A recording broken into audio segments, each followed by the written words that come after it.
Well, it has officially been 2 months since FIFA 23 released across the world, and we are already on patch number 5. Today, we are going to talk to you about the recent changes to the patch, what to expect, and mainly what I want to hear is your opinion on how the game has changed over the last few weeks. Do you feel like we're on a completely different FIFA? Let me know down below in the comments what you think too. The patches that have already been and gone, and then the patch that we have here. So I'll obviously give you my rundown on it as well. Gameplay changes. They have decreased the accuracy of driven lobbed through passes aimed away from where the passer is facing. These particular passes that they're on about is when the ball is played particularly into your striker, who may be facing back towards your goal. You have a runner at the top side or bottom side of the screen, and you play an L1, R1 triangle over the top, LBRBY on Xbox. And they are particularly strong. They're particularly strong, really, when they are first time done over the top. That's where most players tend to use them really well and really effectively. EA have said that they've decreased the accuracy. They haven't said how much by, whether they are going to be completely, no good anymore and we can't use them, we don't know. We'll have to do that when we test that patch. But overall, they've stopped them from being as good.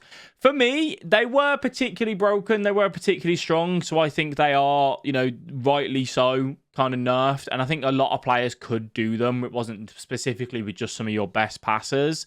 So I am kind of, okay with that nerf. The only thing I always think when we get these sort of nerfs is purely the fact of that people use that as a way to hit on the counter. So what that can encourage almost, if there's less tools to use in that attack and try and, break away quick, naturally you might get into a bit more of a more men behind the ball sort of concept. But we'll see how that plays out. They have lowered the ball trajectory height of driven lob through passes. So this is the L1, R1 triangle, LBRBY. These through balls that are driven have been so good on FIFA. I've hardly done any L1 triangles myself this year.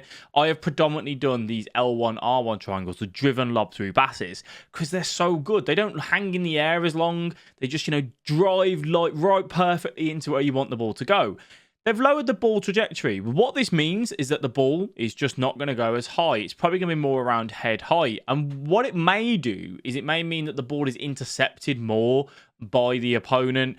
And they're probably not going to be as effective because they just won't get the good loft on them. And there will be that little bit more lower. I just wanted to touch on as well. I have been playing a bit of the patch before this. After I recorded the original section to us, looking at this. This here lowered the ball trajectory. Correct me if I'm, this isn't enough. In the game, it's a buff. I thought the way this reads is that more players would intercept it. More players would be there to kind of, stop that from basically getting to where you want it to be. These L1, R1 triangles are better. The way they've lowered the ball height, it just gets to your player quicker. It's just better. So I think a lot of people read it the same way that I did, that it would be intercepted. More defenders would get on the end of it. But in the game, it has played very, very differently. So I just thought I'd throw this in, obviously because we read this before the patch was out. I've played it since, and then the video's coming out now. All right. I'm a little bit upset by these because I love these through balls. I think they're really strong. They're really good. I think they're strong to a good point. I don't think they're broken. I think if you have a runner in behind, they are good. The only thing that I think with them, though, is that L1 triangles are so bad. They're always overhit. That's why we use those balls instead. I think if the L1 triangle were better, you wouldn't need to have nerfed them driven through balls as much because they still, you'd have a variety of both depending on the time and the place. What I would say is the L1 double tap triangle is probably going to be the over the top through ball of choice now. So make sure you use that in your game. So this is, I find all of these ones interesting because in the last patch that we had, they said in some cases players with high dribbling stats wouldn't, they'd skip animations, and it completely changed dribbling. It made it now that explosive and control players were really good and really effective, and we've changed the meta based on that. I always find it funny when they say in some cases. I know what they mean here. The ball carrier would unintentionally run over the ball when attempting to dribble with it, but how often did that actually happen? We don't know. In some situations, the goalkeeper did not react to the ground down pass across the goal. This here is what was like the driven pass cheese. You know, when you run to the byline, if you did an R1X or an RBA across the face of goal, the goalkeeper would just be like, what? Where's the ball? He wouldn't know. And he just wouldn't react to it. So they've fixed that. So that now means that, you know, byline should still be strong, but you just won't get the cheese with it, essentially. Sometimes a touch during a dribble could knock the ball further from the ball carrier than intended.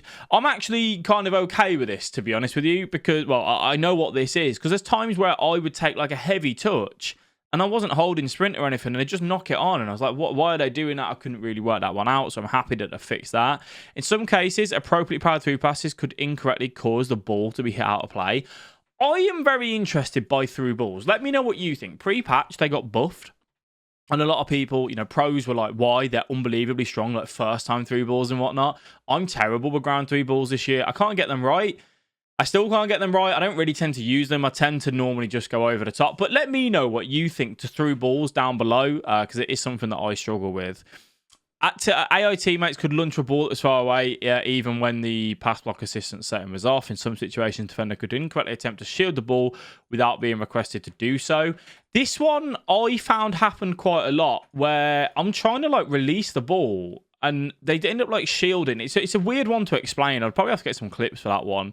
When requesting an outside the foot shot in some situations, a flare shot could have occurred instead. So they've fixed that, where sometimes your body angle was right, everything was right, but they randomly did like a flare shot. That's good. When requesting a fair pass while locked, yeah, fine. In rare throw-in situations, an additional ball was present. Is there anything else gameplay-wise? I haven't looked at these yet, by the way. I wanted to go through them with you. I think that is everything. Yeah, okay. That is everything gameplay related, isn't it? And then, yeah, I think that is everything. All right, so what I want you to do is I want you to tell me basically what you think to this. Are you happy with these? That's the major gameplay stuff. I'm interested, right? Because we are on title update 5 already, and we're 2 months into the game.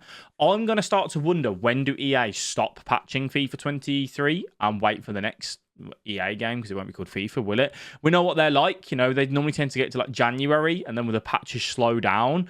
Do you think we'll see any major changes between now and then, or are you thinking that, you know, this is kind of what FIFA 23 will be? I'm very interested with how the game's changed recently. I feel like it's changed drastically from what we had on day one. Now that explosive and control players are better, I feel like it's pretty much a sprinting simulator, kind of down the line, running to the byline and looking for that swept back off across. That's what it feels like to me, but I really am interested to hear what you think with regards to it. You know, do you think it is that, or do you think it's still the same? I think passes kind of as a whole, you know, moving the ball, just one touch and then pass is still the way to go, and then sprinting down the line with those quick players. The one thing I still really encourage people not to do, unless you're confident in your ability with agile dribbling and just dribbling in general, is don't dribble on the ball in the middle of the park. You know, I still think left stick dribbling needs a bit of love on FIFA. We don't have that as of now. AI blocks are still, to me, being quite strong because people are getting better defenders. You know, these new cards are coming out, they're incredible, and they block pretty much everything. So I feel like that's something that kind of needs to be touched on. There's a lot of things, really, but as a whole, you know, I think the game is what it is. I just think it's changed a lot, as I said, since our kind of first day one experience to now. And yeah, it's certainly been for an interesting discussion and an interesting debate, none the least anyway. But I am a little bit worried by, you know, the nerfs to the attacking like stuff here. Like, as much as like this was really cheesy, as I said, it might encourage, well, it might mean that more people just end up getting more numbers behind the ball because you won't be able to attack as quick. So I'm a little bit concerned, really. Like, I'm fine with nerfing these because they were pretty strong. Maybe not this one as much, but that was pretty strong. But then I just feel like, you know, there's never any nerfs to like out and out defending, is there? You know, they never make it harder there. They always just take away attacking stuff and never kind of touch on the defending. But anyway, that's my opinion of it. You let me know what you think down below, whether you're excited by this. How is FIFA treating you? Are you enjoying it? Are you enjoying all the World Cup content and whatnot? I'm always interested to hear your thoughts in the comment section. Thank you all for watching. I'll catch you in the next one. Bye-bye.